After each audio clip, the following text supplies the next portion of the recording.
Hello, it's Psychocore. We present the depersonalization trap, living as a stranger in your own body.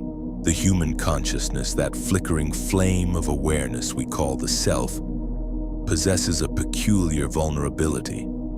Under certain conditions, this flame can separate from its vessel, creating a phenomenon so disturbing that those who experience it often question their very sanity.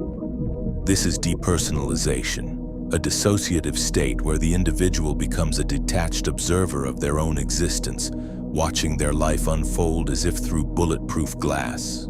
To understand depersonalization is to confront one of the most unsettling aspects of human psychology: the fragility of our sense of self. The condition strips away the comfortable illusion of unified consciousness, revealing instead a fractured landscape where mind and body exist in estrangement. The sufferer becomes archaeologist of their own psyche, excavating fragments of identity from the debris of their former wholeness. The architecture of estrangement. Depersonalization manifests as a profound disconnection from one's physical form and emotional experiences. The body becomes foreign territory, a mechanical vessel operated by remote control. Hands move without ownership, voices speak without recognition, and emotions arise without resonance. The individual exists in a state of perpetual déjà vu, simultaneously familiar with and alien to their own existence. This dissociation represents more than mere psychological discomfort. It constitutes a fundamental rupture in the fabric of selfhood. The affected person often describes feeling like an actor who has forgotten their lines, performing in a play whose plot they no longer understand. Reality takes on a dreamlike quality, not in the sense of fantasy or wish fulfillment, but in the way dreams feel both real and unreal simultaneously. The phenomenology of depersonalization reveals the constructed nature of identity itself. When this construction fails, we glimpse the arbitrary foundations upon which our sense of self rests. The continuity of consciousness, that narrative thread connecting past and present self, becomes visible in its absence. What we assume to be solid ground reveals itself as quicksand. The neurobiology of disconnection. Modern neuroscience has begun to illuminate the biological mechanisms underlying depersonalization. The condition appears to involve dysregulation in the brain's default mode network, that constellation of neural regions responsible for self-referential thinking and the sense of unified consciousness. When this network malfunctions, the result is a kind of neurological exile. The self becomes homeless in its own brain. The temporal-parietal junction, crucial for integrating sensory information into a coherent sense of embodied self, shows altered activity in depersonalization sufferers. This region normally synthesizes visual, auditory, and proprioceptive inputs to create the seamless experience of being a unified entity moving through space. When disrupted, the individual experiences their body as a collection of disconnected parts rather than an integrated whole. Stress hormones, particularly cortisol, play a significant role in triggering and maintaining depersonalization states. Chronic elevation of these chemical messengers can literally rewire the brain's circuitry, creating persistent patterns of dissociation. The amygdala, that ancient alarm system buried deep in the limbic brain, becomes hypervigilant, while the prefrontal cortex, our executive command center, struggles to maintain coherent narrative control. The neurochemical basis of depersonalization involves disruptions in multiple neurotransmitter systems. Serotonin, the chemical messenger most associated with mood regulation, shows altered patterns in dissociative states. GABA, the brain's primary inhibitory neurotransmitter, fails to maintain proper regulation between different neural networks. The result is a kind of biochemical chaos where normal information processing becomes fragmentary and unreliable. The phenomenological landscape. Those trapped in depersonalization often describe their experience using metaphors of separation and observation. They speak of watching themselves from outside their body, of feeling like their consciousness has been placed behind thick glass, of existing in a constant state of mental fog. These descriptions, while seemingly poetic, represent genuine attempts to communicate an experience that challenges the very foundations of human language. The temporal dimension of depersonalization proves particularly disturbing. Time loses its familiar flow, becoming either glacially slow or frantically accelerated. Moments stretch into eternities while hours collapse into seconds. The sufferer exists in a kind of temporal purgatory, unable to anchor themselves in the present moment, yet incapable of connecting with past or future. Memory, that cornerstone of identity, becomes unreliable during depersonalization episodes, not in the sense of factual forgetting, but in the emotional resonance of recalled experiences. Past events feel as if they happened to someone else, while present experiences fail to integrate into the ongoing narrative of self. The individual becomes a collector of moments they cannot truly own. The social dimension of depersonalization creates additional layers of suffering. Relationships become performative exercises, with the sufferer going through the motions of human connection while feeling fundamentally isolated. They may speak the right words, make appropriate gestures, even experience momentary glimpses of genuine emotion, but these feel like borrowed experiences rather than authentic expressions of self. The philosophical implications. Depersonalization forces us to confront fundamental questions about the nature of consciousness and identity. If the self can become a stranger to itself, what does this tell us about the stability of human identity? The condition suggests that what we consider our solid, continuous self is actually a fragile construction, maintained by specific neurological and psychological processes that can be disrupted. The philosopher Derek Parfit argued that personal identity is largely an illusion, that we are not the same person from moment to moment, but rather a series of connected experiences and memories. Depersonalization provides a lived demonstration of this philosophical position, showing how the sense of continuous selfhood can dissolve when the proper neural conditions are not met. Eastern philosophical traditions have long recognized the illusory nature of the self. Buddhist concepts of anatta or no self suggest that the solid, continuous identity we assume is a cognitive construction rather than an ultimate reality. Depersonalization might be seen as an involuntary glimpse into this fundamental truth about the nature of existence, though one that causes suffering rather than enlightenment. The existentialist tradition, particularly as articulated by thinkers like Sartre and Camus, explored themes of alienation and the absurd that resonate strongly with depersonalization experiences. The condition embodies the existential crisis of modern consciousness, the recognition that meaning and identity are not given but must be continuously constructed and maintained. The trauma connection. Depersonalization often emerges as a protective mechanism in response to overwhelming psychological trauma. When reality becomes too painful to bear, the mind creates distance through dissociation. This represents a kind of psychological circuit breaker, protecting the individual from complete psychological destruction by creating separation from unbearable experience. The relationship between trauma and depersonalization reveals the adaptive aspects of dissociation. In extreme circumstances, the ability to disconnect from one's body and emotions can be literally life-saving. A child experiencing abuse may dissociate to survive the experience, watching the events unfold as if happening to someone else. The problem arises when this protective mechanism becomes chronic, persisting long after the original threat has passed. Complex trauma, particularly that occurring in early childhood, can create lasting patterns of dissociation. The developing brain, still forming its basic architecture, adapts to chronic stress by creating default pathways toward disconnection. What begins as protection becomes prison as the individual finds themselves unable to fully inhabit their own experience even in safe circumstances. The intergenerational transmission of trauma adds another layer to this phenomenon. Parents who experience significant dissociation may unconsciously model these patterns for their children, creating family systems where emotional disconnection becomes normalized.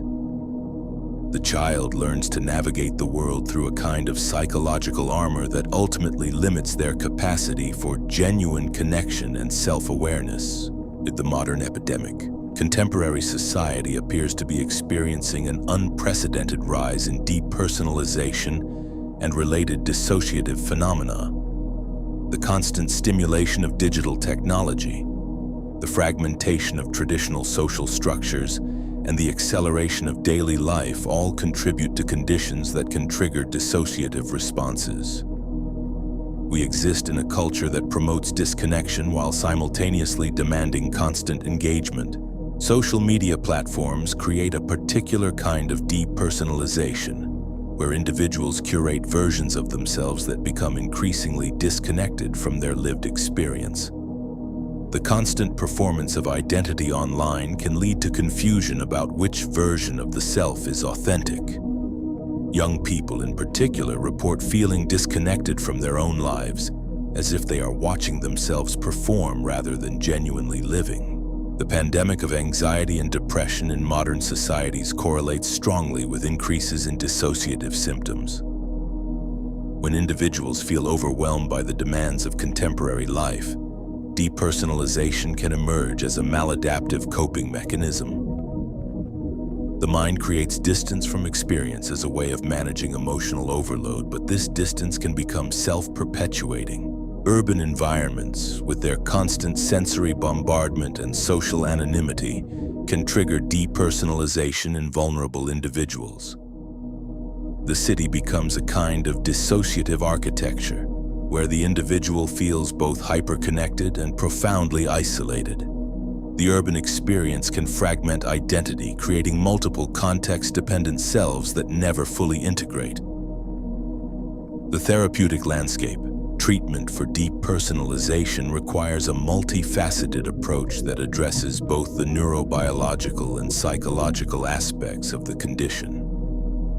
Cognitive behavioral therapy can help individuals recognize and interrupt the thought patterns that maintain dissociative states. The goal is not to eliminate all dissociation, which serves important psychological functions, but to restore choice and control over these mental processes. Mindfulness-based interventions show particular promise for depersonalization treatment.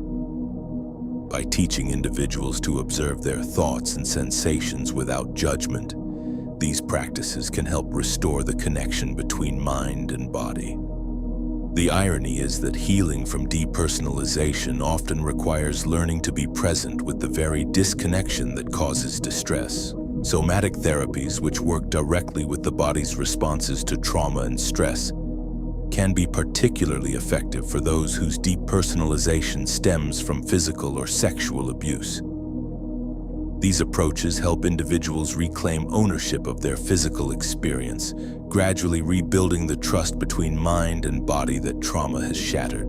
EMDR, eye movement desensitization and reprocessing, has shown effectiveness in treating depersonalization related to specific traumatic events. By helping the brain process and integrate traumatic memories, EMDR can reduce the need for dissociative defenses. The therapy works by activating the brain's natural healing mechanisms, allowing fragmented experiences to become integrated into coherent memory. The paradox of recovery. Recovery from chronic depersonalization presents unique challenges.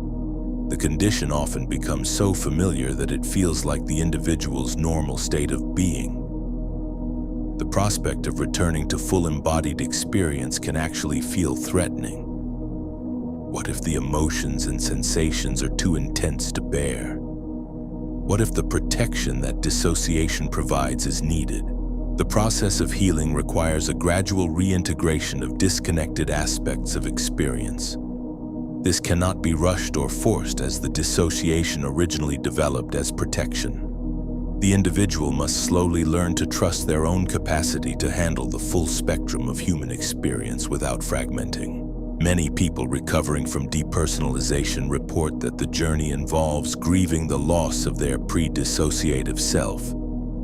They must mourn the person they were before the condition developed while simultaneously working to construct a new, more integrated identity. This process requires tremendous courage and patience. The support of others who have experienced similar struggles proves invaluable in recovery. Depersonalization can feel profoundly isolating, as if one is the only person to have ever experienced such strange symptoms.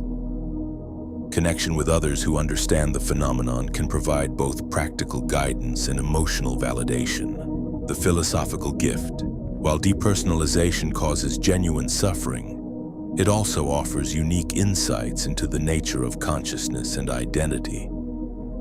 Those who have experienced the condition often develop a more nuanced understanding of the self as a construction rather than a fixed entity. This can lead to greater psychological flexibility and resilience. The experience of watching oneself from outside can develop into a valuable therapeutic skill. The ability to observe one's thoughts and emotions without complete identification can be tremendously helpful in managing difficult psychological states. What begins as pathological dissociation can evolve into healthy self-awareness. Many individuals report that recovery from depersonalization involves developing a different relationship with their own experience. Rather than taking thoughts and emotions as absolute truth, they learn to hold them more lightly. This can lead to reduced reactivity and increased emotional regulation. The condition forces individuals to confront fundamental questions about the nature of existence and identity. While this process can be frightening, it can also lead to profound philosophical and spiritual insights. Some describe their recovery as a kind of awakening to the constructed nature of reality itself. The neurodiversity perspective. Recent developments in psychological thinking have begun to frame some dissociative experiences as forms of neurodiversity rather than purely pathological conditions. This perspective suggests that individuals with dissociative tendencies may possess unique cognitive abilities and ways of processing information that can be valuable in certain contexts. The capacity for dissociation, while problematic when chronic or uncontrolled, can also represent a form of psychological flexibility. Individuals who can shift between different states of consciousness may be better equipped to handle certain types of stress or trauma. The key is developing conscious control over these processes rather than being at their mercy. Some researchers have noted correlations between dissociative tendencies and enhanced creativity, empathy, and psychological insight. The ability to step outside one's usual perspective can facilitate problem-solving and artistic expression. The challenge lies in harnessing these abilities without becoming lost in dissociative states. This perspective does not minimize the suffering that pathological dissociation can cause, but it does suggest that the underlying cognitive processes may have adaptive value when properly integrated and controlled. The goal becomes not the elimination of dissociative capacity, but its healthy integration into overall psychological functioning, the future of understanding. As neuroscience continues to advance, our understanding of depersonalization and related phenomena will likely become more sophisticated. New imaging technologies are beginning to reveal the precise neural mechanisms underlying dissociative states, potentially leading to more targeted treatments. The development of virtual reality and other immersive technologies may provide new tools for both understanding and treating depersonalization. By creating controlled environments where individuals can explore different states of consciousness, therapists may be able to help patients develop greater agency over their dissociative experiences. Research into psychedelic therapies shows promise for treating various dissociative conditions. Substances like psilocybin and MDMA appear to facilitate the integration of fragmented psychological experiences, potentially offering new pathways for healing from chronic depersonalization. The growing understanding of trauma's impact on neural development may lead to more effective prevention strategies. By identifying and addressing the factors that predispose individuals to dissociative responses, we may be able to reduce the incidence of chronic depersonalization in future generations. The existential dimension. Depersonalization ultimately confronts us with fundamental questions about what it means to be human. The condition reveals the precarious nature of our sense of self and the complex processes required to maintain coherent identity. It shows us that consciousness, rather than being a simple unified phenomenon, is actually a sophisticated construction that can be disrupted and fragmented. The experience of existing as a stranger in one's own body challenges our basic assumptions about the nature of existence. It suggests that the boundaries between self and other, mind and body, real and unreal, are far more fluid than we typically assume. This can be terrifying, but it can also be liberating. For those who have navigated the journey through depersonalization and back to integrated consciousness, the experience often leads to a deeper appreciation for the ordinary miracle of embodied existence. The simple act of feeling fully present in one's body becomes a gift rather than a given. The condition ultimately teaches us about the resilience of human consciousness. Even in states of profound fragmentation, some core aspect of awareness persists. This suggests that beneath the constructed layers of identity lies something more fundamental, a capacity for consciousness that transcends the particular forms it takes.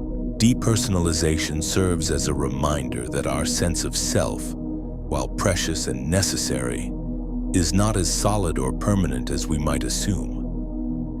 This recognition can be the beginning of a more flexible, compassionate relationship with our own experience and that of others. In learning to be strangers to ourselves, we may discover new ways of being human. The journey through depersonalization is ultimately a journey into the mystery of consciousness itself. While the path may be difficult and frightening, it can lead to profound insights about the nature of existence and the possibilities for human transformation. In facing the stranger in the mirror, we may discover resources and capacities we never knew we possessed. If you enjoyed this video, please subscribe to our channel, like, and share the video.